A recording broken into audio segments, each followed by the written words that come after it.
지금으로부터 130여 년 전, 이 땅 조선은 그저 암흑이었습니다. 그러나 고통과 절망의 탄식 속에 전해진 한 줄기 복음의 피. 오로지 주님의 말씀을 붙들고 머나먼 바다를 건너온 믿음의 선교사들이 있었습니다.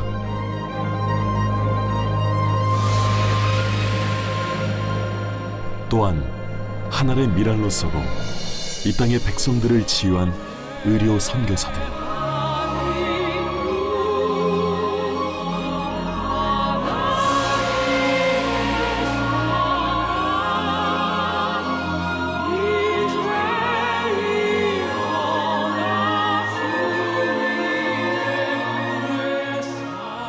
목숨을 다해 조선을 사랑했던 거룩한 영혼들의 이야기. 이제는 천국에서 불릴 그 이름 속에 깊이 새겨진 예수의 흔적을 만나봅니다.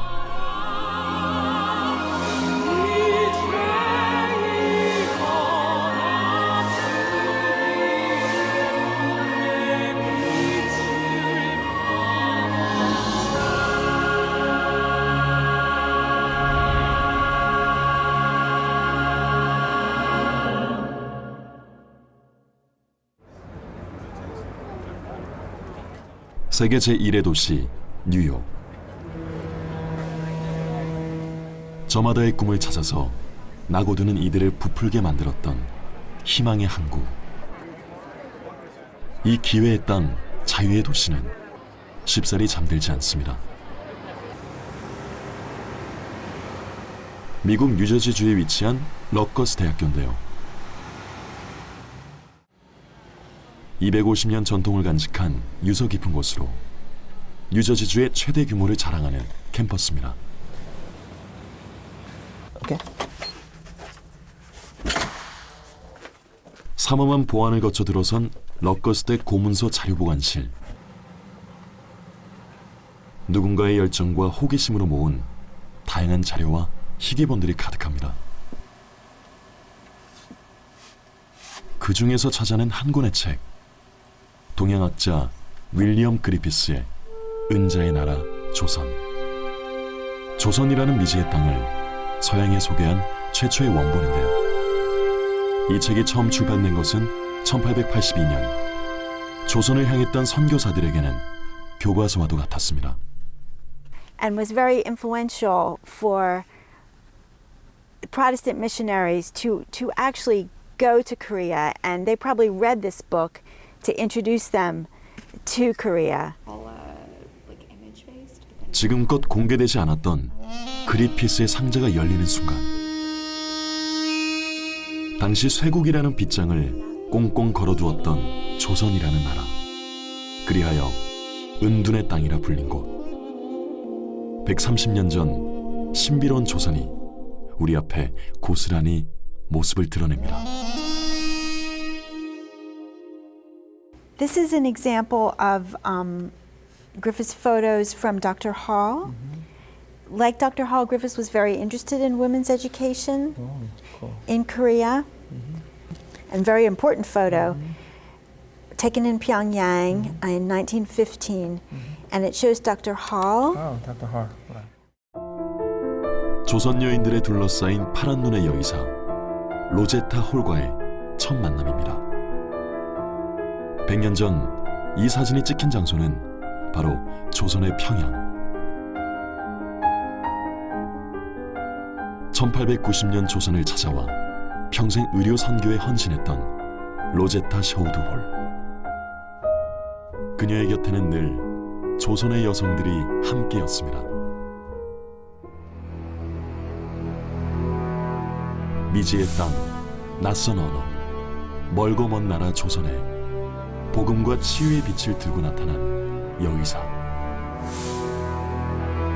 질병과 무지, 그보다 더한 편견으로 고통받았던 한국의 여성과 장애인들에게 숭고한 의술을 펼치며 참된 예수의 사랑을 실천했던 빛의 선교사 로제타 셔우드 홀.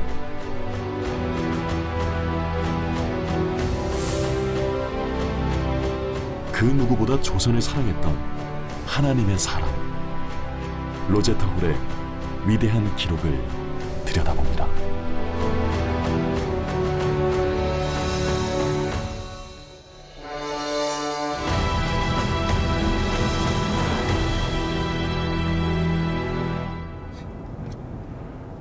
뉴저지주의 드류 대학교. 150년 전 감리교 신학교에서 출발해 명문 사립종합대학으로 발전한 곳인데요. 취재진이 찾은 곳은 드류대 역사사료관입니다. 전 세계로 파견된 모든 선교사들의 기록이 보관돼 있는 이곳. 그야말로 기독교 선교 역사의 보물창고입니다. 이곳에서 우린 귀중한 역사를 만나게 됩니다. Here we are, Rosetta Sherwood Hall. 드디어 평생 선교사로서 한국에 헌신했던 로제타의 발자취와 마주하는 순간입니다. Clippings and as well as portraits, and toward the back there are even some forms that Dr. Hall filled out in her own hand, talking about her career and how she came to stay in Korea. 1890년부터 조선에 머물렀던 로제타의 43년간 기록들. 그녀의 선교 지원서에는 꼼꼼한 필체가 그대로 남아 있습니다. 1865년 뉴욕 리버티에서 태어난 로제타 셔우드.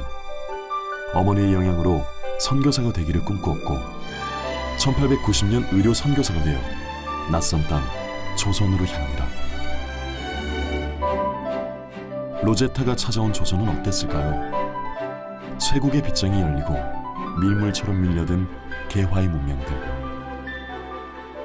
도깨비 불 마냥 밤을 밝히는 전등불에 놀라기도 하고 말없이도 달려가는 전차에 몸을 실어보기도 합니다. 혼란의 시대, 하루가 다르게 조선은 바뀌어갔습니다.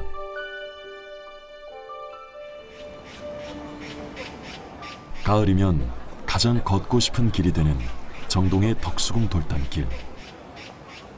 도심 속 켜켜이 세월을 안고선 정동은 130년 전 격변의 근대사를 겪어낸 역사적 공간입니다. 최근 한국 최초의 여성병원인 보구여관의 터를 복원하고 그곳에 의미를 새기고 있습니다.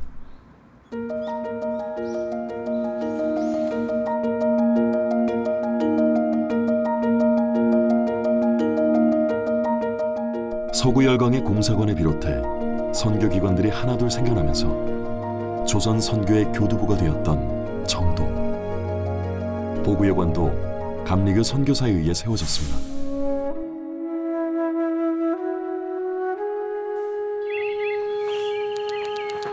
(1890년 10월 15일) 제법 쌀쌀한 가을 날씨. 로제타 셔우드 홀은 그녀의 첫 번째 부인지 보구여관에서 사역을 시작합니다. 당시 그녀의 나이 25살.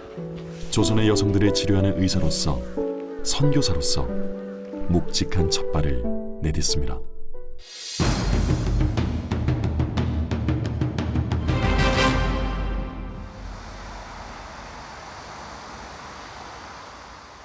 서울 마포구 양화진 외국인 선교사 묘원. 이 땅에 복음을 전하기 위해 찾아온 선교사와 그 가족들. 이들의 숭고한 희생을 기억하는 발걸음이 끊이지 않습니다. 이곳 양화진 문화원에서 로제타의 기록을 찾았습니다.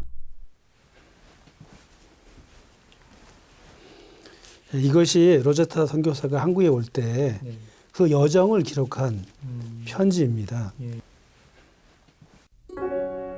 34장의 한지를 이어붙인 무려 31m의 두루마리 기행문. 로제타는 이 기록에 지는 해를 향하여라는 제목을 붙입니다. 1890년 8월 배를 타고 조선을 향했던 기나긴 2달간의 여정. 드디어 10월 10일 로제타는 부산에 도착합니다. 그녀에게 있어 조선의 첫인상은 과연 어땠을까요? 조선 사람들은 머리부터 발끝까지 흰 옷을 입고 있어서 마치 그림처럼 보인다. 우리는 남자들만 볼 수 있었는데 여자들은 해가 지고 남자들이 집에 들어온 뒤에야 밖에 나올 수가 있다. 남녀 구별이 엄격했던 봉건사회 조선을 목격한 로제타. 병이 들어도 여성들은 제대로 치료받지 못했습니다. 여의사를 필요로 하는 호소문도 눈에 띄는데요. 고명한 의사가 있다 해도 전국에 여자 의사가 한 명도 없으니 아무리 엄청난 부자라도 죽을 수밖에 없습니다.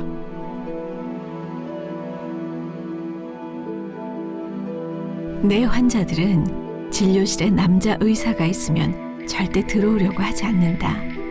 억지로 들어왔다고 해도 금방 간호사들 뒤로 숨곤 했다.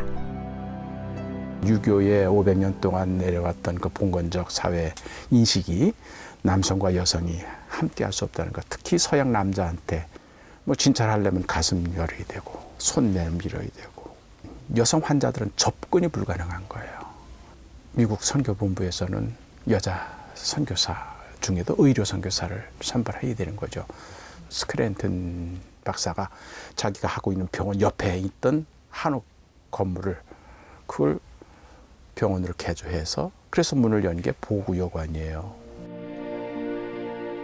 첫 선교 부임지인 보구여관에 대해서 로제타는 무척 만족해합니다.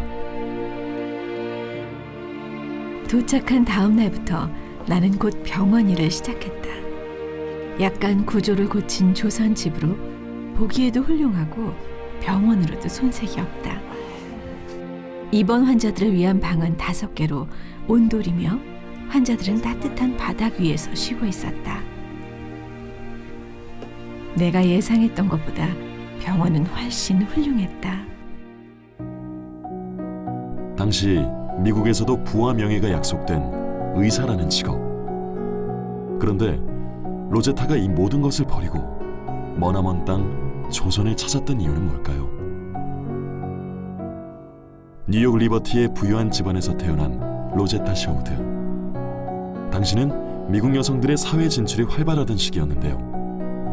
16살 교사를 꿈꾸었던 그녀는 사범학교에 진학합니다. 20살 무렵 여성 선교사들의 강연에 감명받은 로제타는 펜실베니아 여자의과대학을 졸업하고 의료 선교사로서의 길을 선택합니다.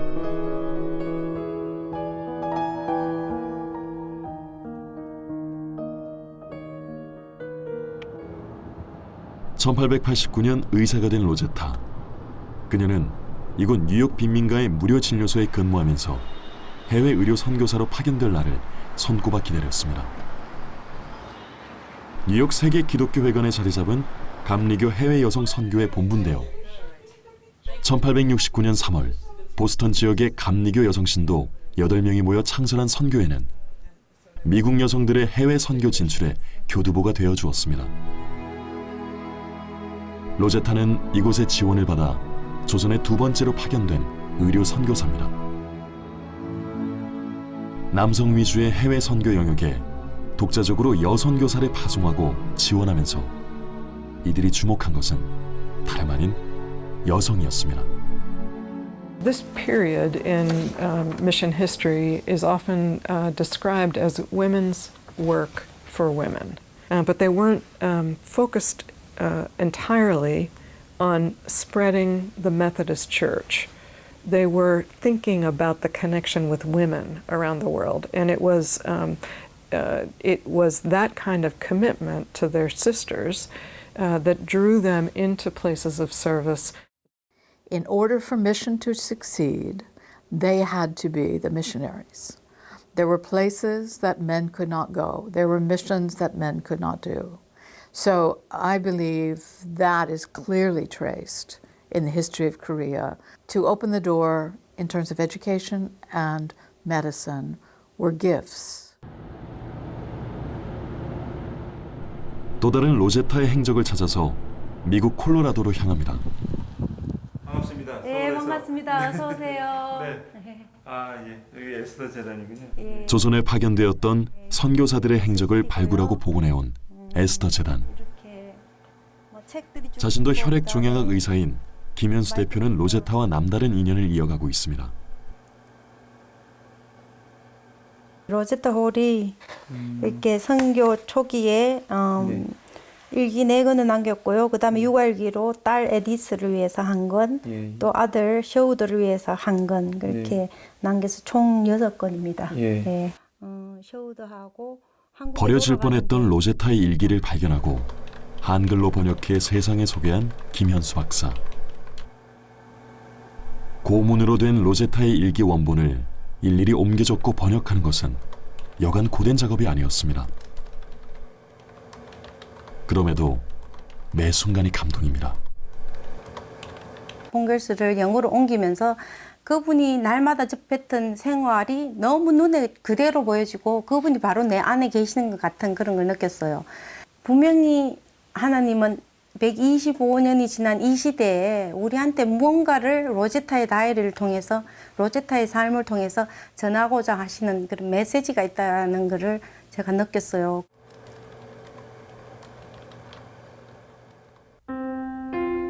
로제타는 기록의 사람. 그녀가 남긴 4권의 선교 일기는 성경 구절과 함께 그날 사역 내용이 담겨 있습니다. 사람들은 바다 건너 멀리 이곳까지 온 나를 용기 있다고 생각할지도 모른다. 하지만 사실 나는 겁쟁이다. 이 모든 것이 하나님의 선택이라면 온전히 그분께서 책임져 주시리라 믿자. 그런데 왜 자꾸 나는 이걸 잊어버리는 걸까?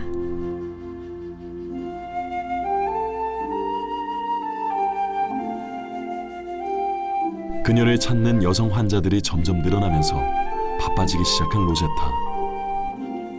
조선에서의 생활도 조금씩 익숙해져 갑니다. 환자들은 침대가 아니라 온돌 바닥에 누워있기 때문에 진찰을 하려면 나도 바닥에 앉아야 한다. 이 자세가 습관이 될 때까지 나로서는 참 힘든 일이다.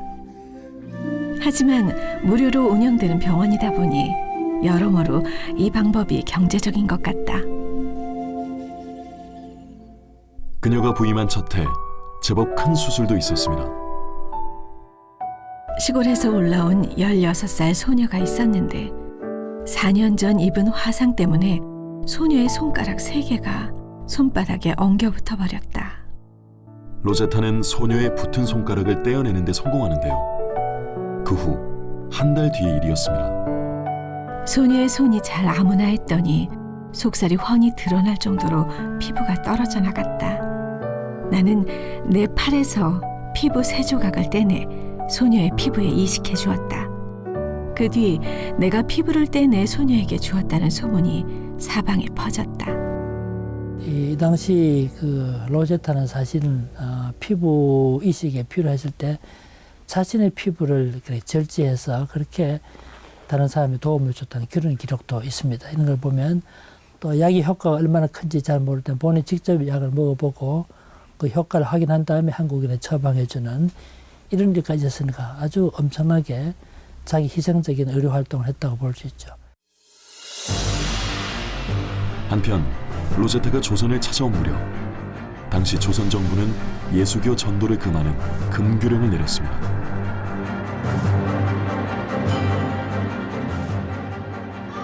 더불어 선교사들에 대한 흉흉한 소문도 나돌았는데 아이고 그 소문이 참말인갑소. 왜요? 무슨 소문? 아니 그 소문 못 들었어? 그 서양에 그 선교사인지 뭔지가 애들을 잡아다가 누나를 뽑아서 약으로 쓴다지 뭐요? 참말이요? 참말인지 거짓말인지 모르겠고 하여튼간 이거 너무 해괴망측해서는 아유. 그야말로 조선 선교 역사에 찾아온 위기. 외국인에 대한 반감도 극에 달하면서 선교사들의 안전마저 위협받기도 했습니다. 거기에 이제 폭발적으로 군중들이 호응을 한 게 소위 영아소동, 소위 수구파들이 퍼뜨린 잘못된 소문들이죠. 조선 아이들을 뭐 해부한다, 뭐 미국의 노예로 판다, 뭐 놀이개로 삼는다는 이런 잘못된 그런 소문들을 막 퍼뜨리게 되는 거죠. 수구파 쪽에서. 그러다 보니까 이게 군중 폭동으로 일어나서 선교사 가족들에게 돌을 던지고 린치를 가하는 이제 그게 바로 영아소동이죠. 한편 그 무렵 조선에는 역병이 돌면서 수만 명이 죽어갔는데요. 이때 몸을 아끼지 않고 민중들에게 다가가 치료해준 이들이 바로 서양 의료 선교사들이었습니다.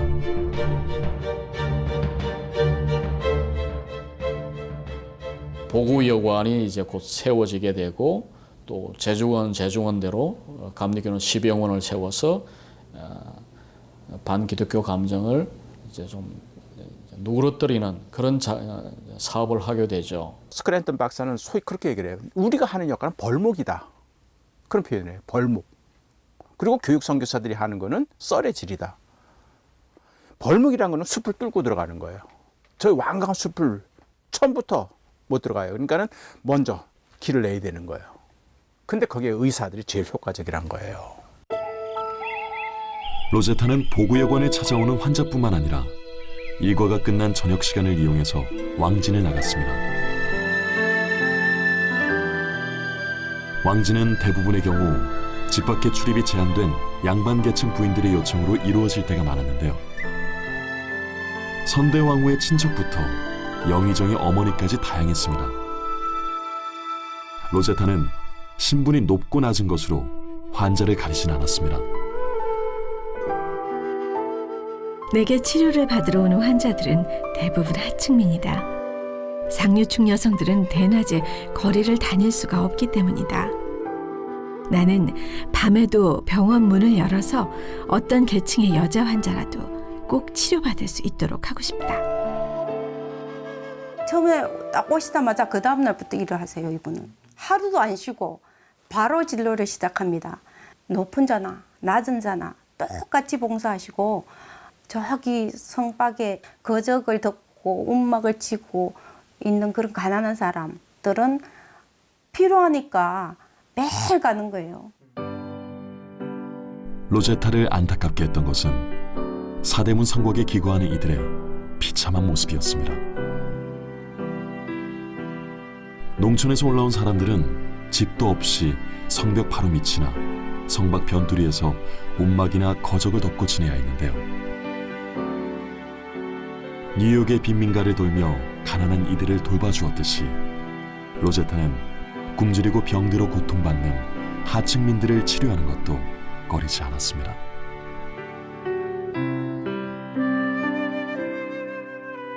무료 진료소였던 보구여관. 순박한 조선 사람들은 그들 형편대로 꼭 로제타에게 감사의 표시를 하곤 했습니다. 진료소에 오는 사람들은 항상 많이 고맙소라며 감사해야 한다. 형편이 되는 사람은 감이나 밤 또는 계란 꾸러미를 나에게 선물했다. 어떤 수술 환자는 수탉 1마리와 암탉 3마리도 주었다.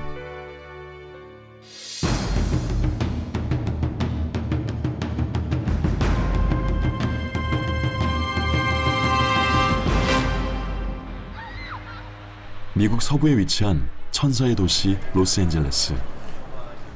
도심지에 자리한 UCLA 대학을 찾았습니다. 세계에서 유일하게 한국 기독교학을 개설한 대학. 그 중심엔 한국인 옥성득 교수가 있습니다. 기독교가 한국사에 끼친 영향만큼 선교사 연구에도 힘을 쏟고 있는데요. 미국 북 감리교 선교회가 발간하는 선교 잡지 이름이에요. 그가 소개하는 로제타의 기록. 올해 진료소 시간을 바꾸었다. 올해 들어서 진료소 시작 시간을 오전 10시에서 오후 2시로 바꿨는데 반응이 더 좋은 것 같다. 오후 2시쯤이면 진료 시작 전에 사람들이 꽤 많이 모여서 전도를 하는데 도움이 된다. 병원에서 환자를 기다리며 이상한 점을 발견했던 로제타. 오전에는 환자가 거의 오지 않는다는 건데요.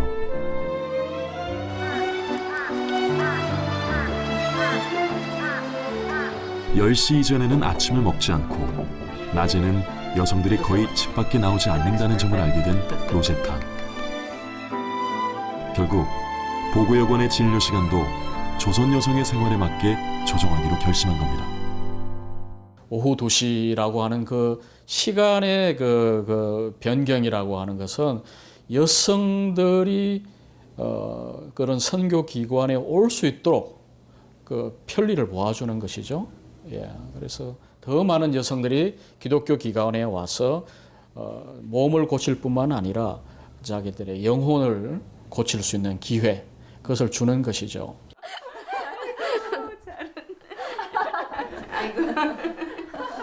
로제타의 헌신적인 치료에 감동받은 조선 여인들은 그녀가 전하는 복음에도 귀를 기울였습니다. 예수라는 분이 죽은 사람이 다시 살아나신 분이시나요? 그래요. 예수님은 십자가에 못 박혀 죽은 뒤 사흘 만에 부활한 분이에요. 모든 사람의 죄를 대신 속하고 말지요. 죽은 자도 살리십니다. 죽은 나사로를 일어나라는 말씀으로 살렸습니다. 고단한 백성들은 하나님의 말씀에 기대어 희망을 품었습니다. 어느새 병원 대기실은 입원 환자들과 가족들이 함께하는 예배당이 됩니다. 처음에는 약봉지나 이런 병원에서 만든 그런 인쇄물에다가 성경 구절을 적어둔다든가 이런 방식으로 복음을 전했습니다만은 일정 기간이 지난 다음에는 병원에서 공개적으로 전도도 했고 또 치료받으러 온 환자들에게 기독교 신앙이 얼마나 소중한 것을 가르쳐주고 나중에 이렇게 예수 믿는 사람들이 생겨났을 때 병원 안에서 자체 예배를 드렸습니다. 주일 오후 예배에 대한 관심이 높다. 예배에 참석하는 외부인이 평균 10명에서 봄에는 19명, 여름에는 57명까지 늘어났다. 8월 중순까지 예배 참석자가 총 1248명이다. 결국 로제타와 같은 의료 선교사들의 헌신적인 사역의 쟁기질이 있었기에 척박한 땅에도 믿음의 열매가 맺히게 된 것입니다.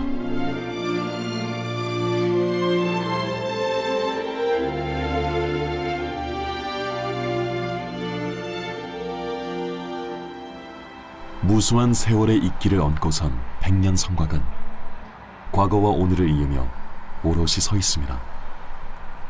서울의 4대문 중 하나인 동대문. 무려 110년의 역사를 간직한 동대문 시장은 저마다 부려놓은 삶들로 활기찹니다.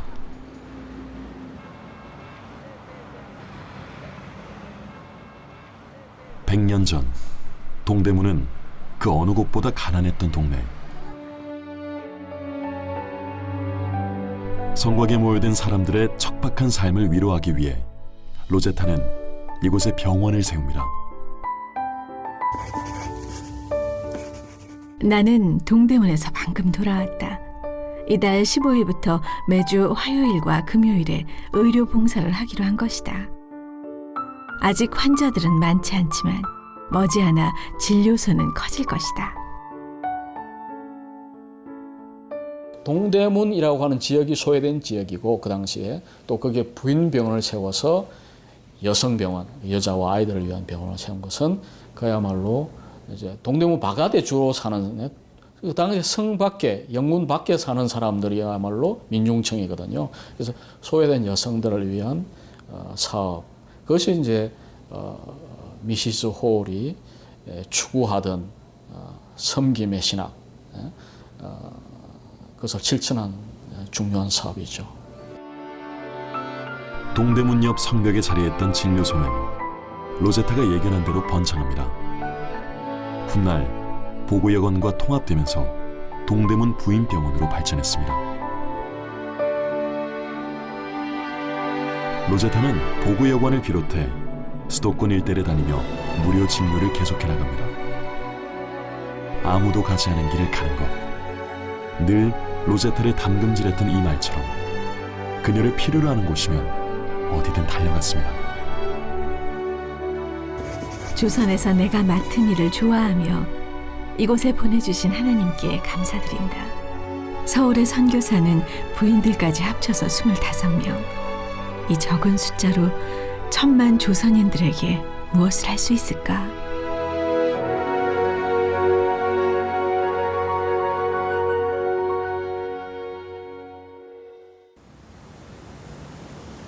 미국 뉴저지 드류대 감리교 역사사료관. 이곳에서 우린 로제타를 만나면서 반드시 찾아야 했던 또 한 사람을 발견했습니다.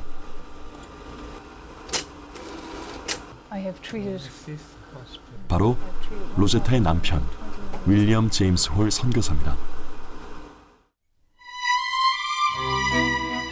사랑하는 약혼녀 로제타와 함께 의료 선교를 꿈꿨던 윌리엄 제임스 홀. 1860년 캐나다 온타리오에서 3남 2녀 중 마지로 태어난 그는 퀸즈 대학에서 의학 공부를 시작했고 그때부터 의료 선교사가 될 것을 결심합니다. 뉴욕 빈민가의 무료 진료소에서 로제타를 만나 첫눈에 반한 윌리엄 홀. 로제타가 조선으로 떠나면서 잠시 헤어졌던 두 사람. 결국 사랑의 결실은 지구 반바퀴를 지나 머나먼 땅 조선에서 맺었습니다. 신혼의 단꿈도 잠시 윌리엄은 곧 선교 파송지 평양으로 가야만 했습니다. 1866년 제너럴 셔먼호 사건이 일어났던 평양. 미국 상선 제너럴 셔먼호가 교역을 요구하며 행패를 부리자 평양 사람들이 배를 태워버린 사건입니다. 제너럴 셔먼호 사건 이후 그 어느 때보다 외국인 선교사나 기독교에 대한 반감이 극에 달했던 평양. 감리교의 윌리엄 홀과 장로교의 사무엘 마페, 이들은 죽음을 각오해야 했습니다.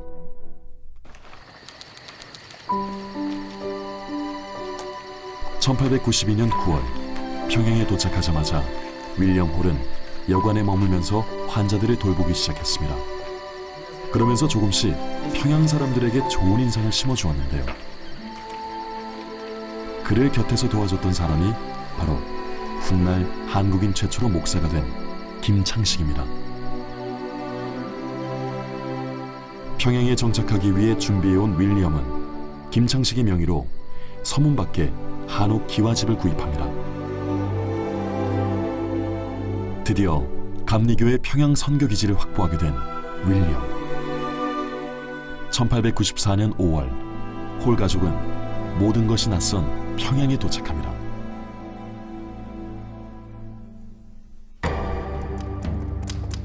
평양에서의 진료소 설립은 순탄치 않았습니다. 홀 가족이 평양에 들어가자마자 사건이 발생합니다. 김창식이 구금됐습니다. 건물 전주인들 모두 하옥됐습니다. 이른바 평양 기독교도 박해 사건. 윌리엄은 긴박한 상황을 서울 선교본부의 스크랜튼 박사나 영사관에 전보를 보내어 도움을 요청했습니다. 마펫 선교사나 나와 관련된 모든 사람들이 이유나 설명도 없이 감옥에 갇혔습니다. 집도 반납하랍니다. 영국 총영사와 나는 조선 외무부에 조선인들을 석방하라는 명령을 즉시 내려달라고 요청하고 있습니다. 그런데도 왜 수감자들을 석방하지 않는 겁니까? 어떤 특별한 조치가 없는 한 이들은 처형당할지도 모릅니다. 그들은 감히 사형을 집행하지 못할 겁니다. 외무부에는 2번이나 석방 명령을 보냈습니다. 사건은 별다른 진전이 없었는데요. 옥에 갇힌 이들은 하나님을 모독하라며 심한 매질도 당했습니다. 윌리엄이 쓴 편지엔 당시의 절박한 심정이 그대로 느껴집니다. 우리는 어느 순간에 폭도들이 들이닥칠지 알 수 없는 위험한 상태에 있습니다. 10만의 평양 사람 중 외국인은 우리뿐입니다. 아내와 아들 셔우들을 집에 남겨놓고 전신소에 가 있을 때 어떤 일이 닥칠까봐 얼마나 두려운지 모릅니다. 죽음을 두려워하지 않았던 이들에겐 결국 승리의 순간이 찾아옵니다. 모두 석방됐습니다. 다만 김창식이 심한 상처를 입었습니다. 환란은 그만큼의 충만한 은혜를 입습니다. 끝내 굽히지 않았던 김창씨. 이후 그는 조선의 바울로 불렸습니다. 이 모든 과정에서 선교사들이 직접 개입은 안 했지만 외교적인 루트를 통해서 오히려 관차사나 평양 주민들이 더 두려워하는 라인이에요. 이거는 중앙정부의 지시니까 이걸 해결하는 거죠. 그러니까 선교사가 직접 뛰어들어가 가지고 뭐 구출 작전을 편대거나 뇌물을 준다거나 이렇게 했다고 하면은 아마 이건 더 어려웠을 거예요. 그러나 당시 참 슬기롭게 이것을 외교적인 정치적인 방법을 통해서 이걸 풀어나간 거죠. 1894년 6월 청일 전쟁이 발발하고 최대 격전지가 된 평양은 폐허가 됩니다. 다시 서울로 온 홀가족. 그러나 사상자와 질병 가득한 평양을 외면할 수 없었던 윌리엄은 평양으로 달려가 부상당한 사람을 치료해 주었습니다. 그러다 결국 열병에 걸리고 맙니다. 이미 윌리엄은 더 이상 말하는 것조차 힘들어했다. 울음소리를 내지 않으려고 안간힘을 써야 했다. 그러나 아무리 애를 써도 베개는 눈물로 젖었다. 그 어느 때보다 간절한 기도가 터져나왔다. 제발 사랑하는 남편을 데려가지 말라고. 이제 겨우 다시 만났는데 다시 더 멀리 떠나보내야 합니다. 석양이 내려앉을 무렵 윌리엄은 영원한 안식에 들기 위해 예수님 품에 안겨 고요히 잠들었다. 저 천국에서나 순탄할까요? 시련과 핍박이 기다렸던 평양을 향해서 죽음도 두려워하지 않고 나아갔던 윌리엄 제임스 홀 선교사. 너무도 짧았던 그의 생이지만 그의 죽음은 깊은 울림이 되어 평양을 향한 부흥의 깃발이 됩니다. 홀은 한국에 와서 5년 만에 죽은 거예요. 35 나이에. 그분이 한국에서 와서 건 죽는 모습만 보여준 거예요. 근데 그게 평양 사람들을 감동시킨 거예요. 전염병 창궐돼가지고 또 다시 2차 피난 가는 그 시절에 홀은 들어가는 거예요. 그리고 그 병을 진료하다가 목숨을 잃어요. 저는 그게 평양 사람들의 마음을 열었다고 봐요. 그냥 자기가 믿는 예수처럼 그냥 한 거예요. 그러니까 그 완강했던 평양의 문이 열리게 되는 거죠. 또 한 번 평양을 감동시킨 사건. 로제타는 남편의 부의금으로 병원을 짓습니다. 바로 평양 최초의 근대식 병원인 기홀병원입니다. 만삭의 몸이었던 로제타. 윌리엄이 세상을 떠난 뒤 선물처럼 찾아온 아기 이디스가 태어났습니다. 로제타는 두 아이의 탄생과 성장 과정을 기록한 육아일기를 남겼는데요. 생일 때마다 아이의 손 크기를 그리고 머리카락도 잘라서 붙여두었습니다. 사랑의 주님은 내게 이디스를 보내주셨다. 이 아이는 자라서 아빠의 하나님을 사랑하고 그분을 위해서 일하겠지. 그래서 늘 나에게 위안을 줄 것이다. 이디스는 늘 행복해 보인다. 마치 아빠처럼 매일매일이 인생 최고의 날인 것만 같다. 윌리엄이 없는 지금 로제타에게 두 아이들은 위안이자 살아가는 힘. 그러나 이질에 걸린 어린 이디스가 끝내 병마를 이겨내지 못했습니다. 하루하루 체온을 체크하며 아이의 상태를 기록했던 로제타. 마지막 순간은 그야말로 절박함이 고스란히 묻어납니다. 이디스가 그렇게 좋아했던 흰 민들레 꽃을 손에 쥐어주었다. 가여운 아기는 오랫동안 꽃을 꼭 쥐고 있었다. 섭씨 41.5도. 숨이 가쁜 아이를 가만히 팔에 안고 흔들어 주었다.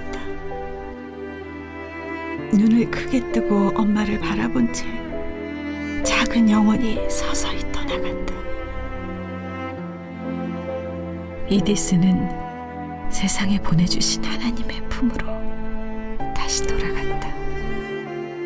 이디스의 육아일기는 작은 관과 아이의 손에 남겨진 민들레 꽃이 마지막이었습니다.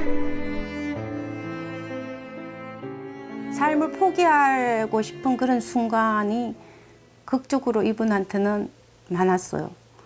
특별히 그 두 분, 남편을 잃었을 때, 또 딸을 잃었을 때. 그때 자신을 정리하는 그 과정이 저는 너무나 존경스럽습니다. 나도 그 상태에 있었으면, 그런 지경에 처했으면 저분처럼 저렇게 잘 사귀어낼 수 있었을까. 남편의 죽음에도 의연했던 로제타. 결국 사랑하는 딸마저 떠나자 깊은 상실감에 빠집니다. 밤이 찾아오면 쓸쓸함도 함께 온다. 간절한 그리움이다. 제잘되던 어린아이의 입맞춤과 조그마한 손이 없어진 지금, 그 아이가 없는 삶은 너무도 힘겹다. 그러나 우리가 이해하지 못하는 다른 이유로 하나님께서는 그 아이를 데려가셨으리라.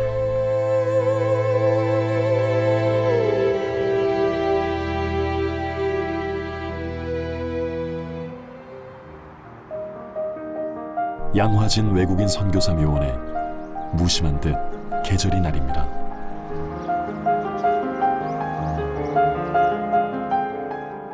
로제타 가족이 묻힌 곳. 한순간도 함께할 수 없었던 이들이지만 오롯이 주를 위해 살았던 홀가족의 숭고한 삶은 오롯이 기억됩니다. 이제는 모두 영원한 천국에서 함께 웃고 있지 않을까요? 짧은 생을 살다 갔지만 그 누구보다 엄마에게 위로가 되었던 딸 이디스. 로제타는 소중한 딸의 이름으로 첫 어린이 병원을 세웠습니다. 이디스를 떠나보내고 한 달도 안 돼서 로제타는 여성 전문 병원인 광해여원을 엽니다. 평양에도 여성 진료소가 생긴 건데요. 슬픔이 밀려올 때마다 로제타는 아픔 많은 조선 여성들을 치료하는 일에 더 몰두했습니다. 특별히 자신의 남편의 죽음, 또 딸의 죽음을 통해서 그 어머니의 마음으로, 부인의 마음으로 주위에 있는 조선 사람들, 특별히 여성들을 위해서 헌신했던 어머니와 같은 선교사라고 할 수 있겠죠. 선교사로서 자신이 갖고 있는 문화, 자기가 주고 싶은 것을 준 선교사가 아니라 조선 사람들의 눈높이에서 조선 사람들이 필요한 것을 주려고 노력했던 선교사입니다.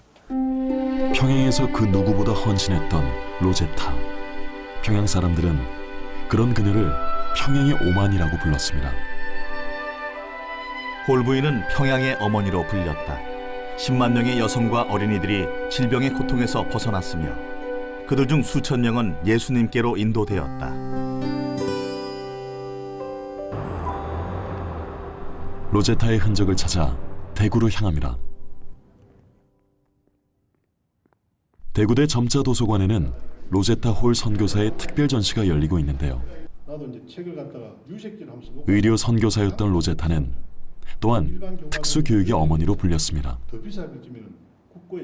저기에 있는 책들은 사점으로 된 평양점자 책입니다만은 저 책은 홀 여사께서 최초로 만든 성경책이라고 이렇게 말씀드릴 수 있습니다. 로제타가 한지에 기름을 먹여 구멍을 뚫고 만든 점자 성경. 당시 뉴욕에서 사용되었던 사점자 방식을 한글에 최초로 접목한 것입니다. 남편을 잃고 미국으로 건너갔던 로제타. 그곳에서 시각장애인을 위한 한글 점자를 연구했습니다. 그리고 다시 돌아와서 맹인 소녀들을 가르쳤습니다.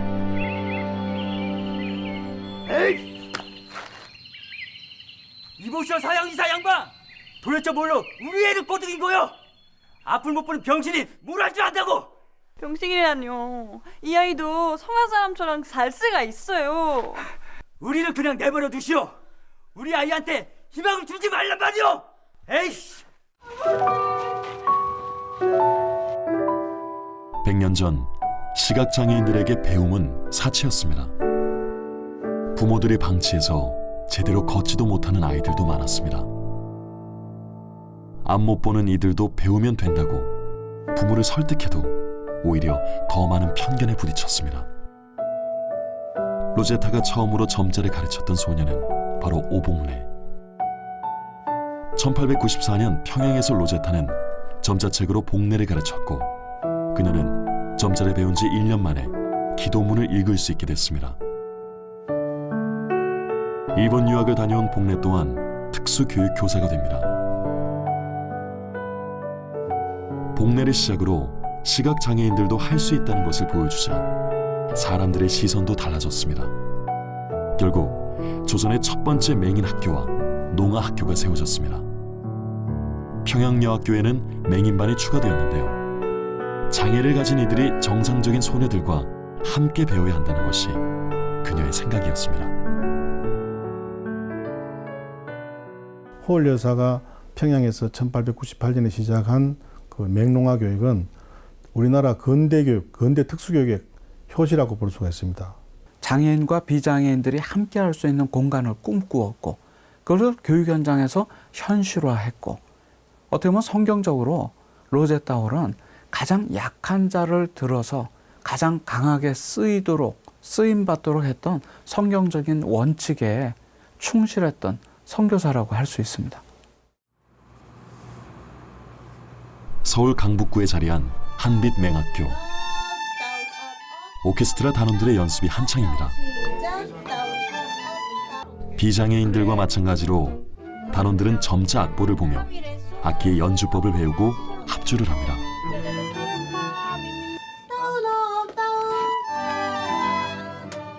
어느새 소릿결은 하나의 음색을 만들어냅니다. 음악 점자로 제가 느끼기에는 한계는 없다고 생각해요. 다만 이제 조금 더 악보를 한 번에 보고 배우는 거랑 그리고 점자로 손으로 봐가지고 악보를 보는 거에서 조금 차이가 있을 뿐이지. 베토벤처럼 신체의 장애를 극복하고 멋진 연주를 하는 피아니스트가 돼서 아이들에게 좀 더 국어를 쉽게 가르쳐주고 싶고 또 그것이 어렵지 않다는 거를 알려주고 싶고 또 어느새 꿈을 꾸고 바라는 것을 이야기하는 이들. 앞을 못 보면서 희망도 잃었던 100여 년 전 맹인 소녀의 눈물. 로제타는 그녀에게 그들과 마찬가지로 볼 수 없었던 시각장애인 작가의 이 노래를 가르쳐줍니다. One of the gifts that she, I know, brought with the gift to the children who were both deaf and blind were the songs of Fanny Crosby, who, of course, as a hymn writer herself, was blind. She used those, and some of that motive for teaching a child who was blind to be able to sing a hymn written by a woman who was blind, but it gave them the eyes of faith.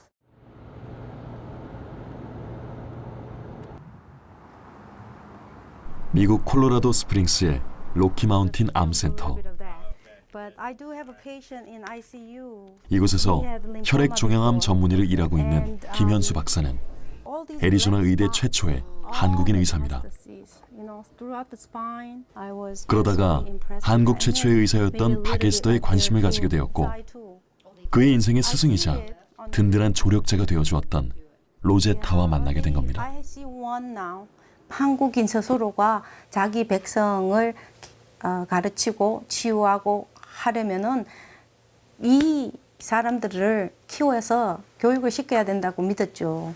선교사로 한국에 도착했을 때 도착하자마자 이 학당의 학생들을 보면서 벌써 그 작업을 시작하신 거예요.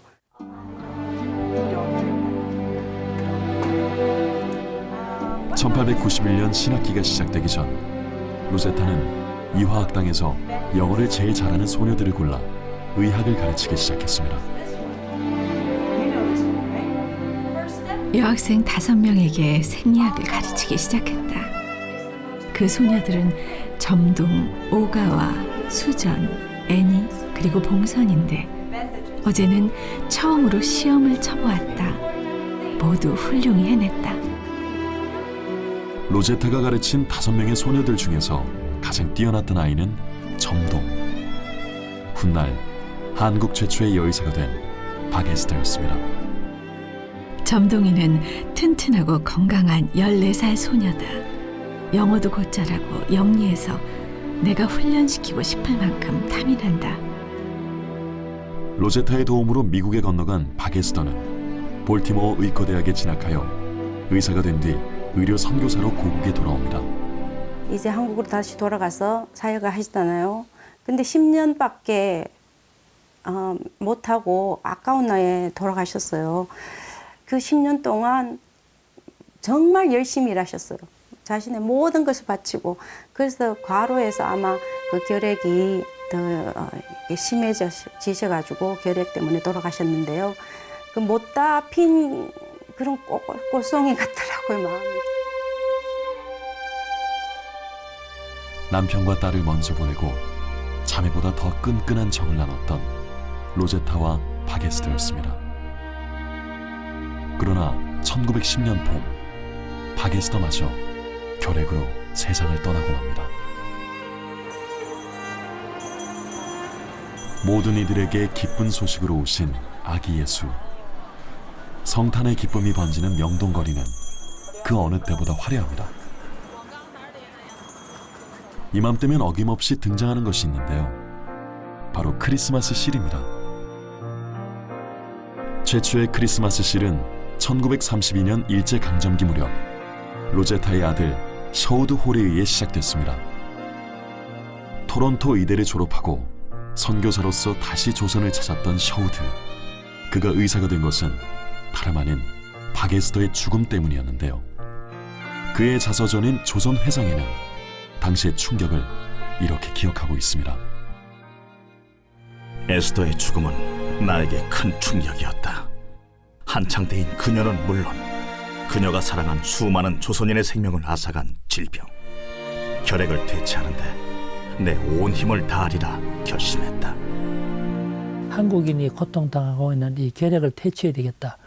이게 사실 중요한 과제였습니다. 그래서 어떻게 하면 이 한국의 가장 큰 질병으로 한국인이 고통받는 이 결핵을 퇴치할 수 있겠는가 그렇게 고심하다가 그때 그분이 만든 것이 시작한 것이 크리스마스 시를 개발하게 된 거죠.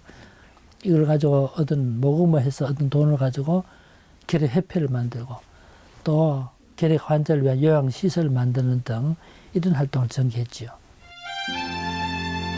셔우드 홀은 우리나라 최초의 결핵 전문 병원인 구세요양원을 해주에 설립하고 아내와 어머니 로제타와 함께 환자들을 돌보며 결핵 퇴치 운동에 앞장섰습니다.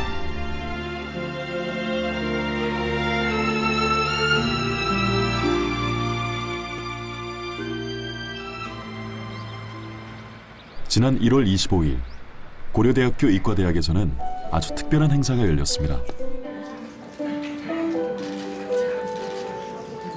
교수들의 예비 의사들에게 의사의 상징인 흰 가운을 입혀주는 화이트 코트 세레모니인데요. 귀중한 생명을 다루는 의사로서 흰 가운은 이 순간 남다른 마음 자세를 가지게 합니다. 어렸을 때 이제 여의사를 병원에서 처음 보고 나서 굉장히 이제 멋지다고 생각했고 굉장히 내 인생에 이것을 걸어도 좋겠다 이런 생각이 들어서 필요한 곳에 가서 저를 필요로 하는 사람들에게 의술을 베풀면서 사는 사람이 되고 싶어요. 자유, 정의, 진리의 정신으로 자유롭게 의학을 배우고 의사로서 꿈을 키워가는 여학생들. 로제타가 이들의 모습을 보았다면 어땠을까요? 1928년 9월 로제타는 경성 여자의학 강습소를 열고 오직 여성들을 위한 의학 전문학교를 만듭니다. 이 학교는 오늘날 고려대 의과대학의 모태가 되었습니다. 여성 환자를 치료하는데 아무래도 조선 여성들의 문화, 언어 이게 안 맞아요. 그러니까 제대로 된 진료 활동을 위해서는 여성도 조선인 여성이. 그래서 위민 투 위민이 아니라 코리안 위민 투 코리안 위민 이렇게 돼야 되겠다. 해서 여성 의사를 키워야 되겠다. 1911년 봄 에스더가 세상을 떠난 뒤 광해 여원을 혼자 감당하기 버거웠던 로제타는 미 감리교 해외 여성 선교부에 편지를 보내 여의사를 보충해 줄 것을 요청합니다. 덧붙여 여성 의료 양성에 대한 중요성도 강조하는데요. 저는 기독교가 여성에게 고등교육의 기회를 주었고 의학에서 여성들에게 그들의 천부적인 권리와 특권을 회복시켰다고 믿습니다. 그렇지 않나요? 1911년 뉴욕 해외 여자 선교부 본부에 있는 로드와일러 총무에게 보낸 편지에 보면 한국에서 여자 고등교육에서 특별히 여자 의사를 양성하는 여자 의대를 세워야 된다. 그래서 그것을 지원을 요청하는 편지가 나옵니다.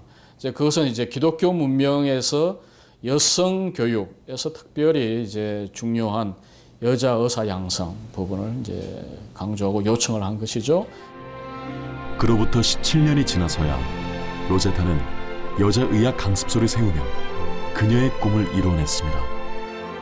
1931년 경성 여자 의학 강습소는 6명의 1회 졸업생을 배출했고 모두 의사 시험에 합격합니다.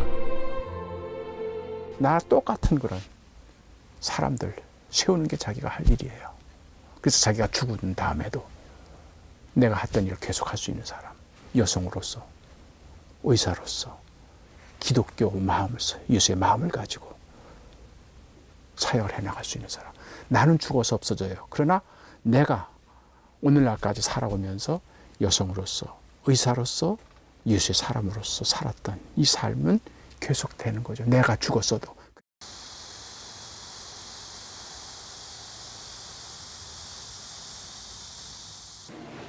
지난 9월 양화진 100주년 기념관에서는 로제타 홀의 일기를 공개하는 특별 전시회가 열렸습니다. 1890년 배를 타고 조선에 도착했던 25살의 여선교사 로제타 셔우드 홀. 그 파란만장했던 삶이 125년의 시간을 건너 우리와 만납니다. After all that tragedy, still that strong faith in God. 그동안 로제타의 일기가 한국에 올 수 있도록 애썼던 에스더 재단 김현수 박사와 로제타의 후손에게도 아주 특별한 순간입니다. 이 다이어리는 홀가의 정신적인 유산이세요. 이분들이 125년을 품에 안고 계신 겁니다.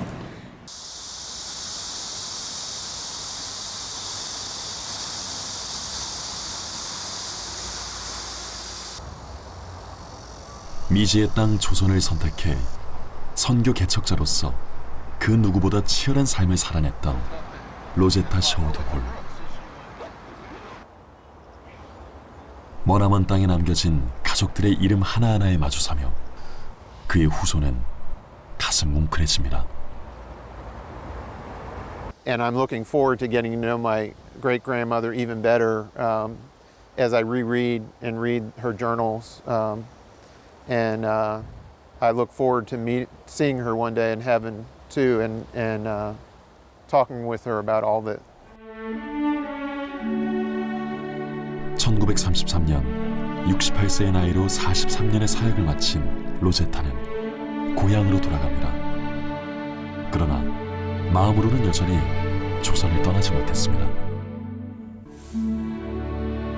돌아보면 결코 순탄치 않았던 그녀의 삶. 사랑하는 남편과 딸 그리고 동료들을 떠나보내면서 숱한 눈물도 삼켜야 했습니다. 그럴 때마다 그녀의 곁에서 위로가 되어준 것은 바로 이 땅의 사람들이었습니다. we could say she was a saint. Because of what she did, lives were changed, not for just one generation, but for countless generations. 암흑에 있던 조선의 여인들을 빛으로 인도한 사람이에요. 여기 눈을 뜨게 하고 그 길을 보여준 사람이라고 저는 생각합니다. 한 불행한 가족의 이야기가 아니라 어떻게 보면 우리 기독교 신앙의 가장 중요한 본질을 보여주고 있다고 생각합니다. 그것은 우리들의 소망이 이 땅 위에 있는 것이 아니라 하늘나라에 우리들의 소망이 있다는 중요한 메시지이고, 가장 환경이 열악한 조선에 와서 조선의 민중들을 위해서 그런 노력을 했다는 것은 우리에게 깊은 감명을 줄 뿐만 아니라 오늘을 사는 우리들이 본받아야 할 좋은 귀감이 아닌가 생각합니다. 1951년 4월 5일 86세의 나이로 소천한 로제타는 그녀가 생전 원했던 대로 양화진 선교사 묘원에 있는 남편의 곁에 안장되었습니다. 먼 길을 돌아 비로소 온전히 사랑하는 가족과 함께한 로제타입니다. 조선 사람들을 위해 헌신하며 하나님의 사랑을 실천했던 로제타 홀 선교사. 고통 속에 살아가던 이 땅의 수많은 여성들과 어린이들에게 따뜻한 영혼의 안식처가 되어준 그녀. 그 숭고한 사랑은 바래지 않고 영원히 빛으로 남아 있습니다.